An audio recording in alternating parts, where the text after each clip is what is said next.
বিএনপির চেয়ারপারসন যে অসুস্থ, তার অসুস্থতার জন্য রাজনীতিতে কোনো সংকট দেখছেন কিনা আগামীতে?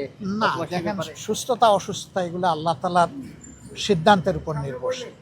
সারা দেশবাসী তার অসুস্থতার জন্য তার প্রতি শ্রদ্ধা নিবেদন করে দোয়া করছে, কিন্তু আমিও তো মরব। আমরা কেউ তো চিরদিন থাকবো না, আমাদেরকে এই দুনিয়া থেকে বিদায় নিতে হবে। আমাদের বিদায় নেওয়ার সাথে সমাজের চাকা চলা অচল হওয়ার কোনো সম্পর্ক থাকা উচিত নয়। তবে যার যেটুকু শ্রদ্ধা ভালোবাসা পাওয়া, সে যেন এটা পায়, এই দিকে সকলের খেয়াল রাখা উচিত। গতকাল বিএনপির ভারপ্রাপ্ত চেয়ারম্যান বলেছেন, আন্দোলনরত ৮ দলের ইতিহাসে উল্লেখ করে বলেছেন যে ধর্মকে এখানে ব্যবহার করা হচ্ছে।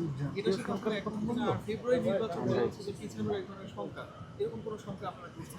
আমরা ধর্মকে কখনো ব্যবহার করি নাই, করবো না। ধর্ম আমাদের আমাদের চিন্তার অঙ্গ, আমাদের কলিজার অংশ। আমরা ধর্ম নিয়েই কাজ করি, আমরা ধর্মকে ব্যবহার করি না। ধর্ম ব্যবহার করলে কে করে সেটা আপনারা ভালো বুঝেন।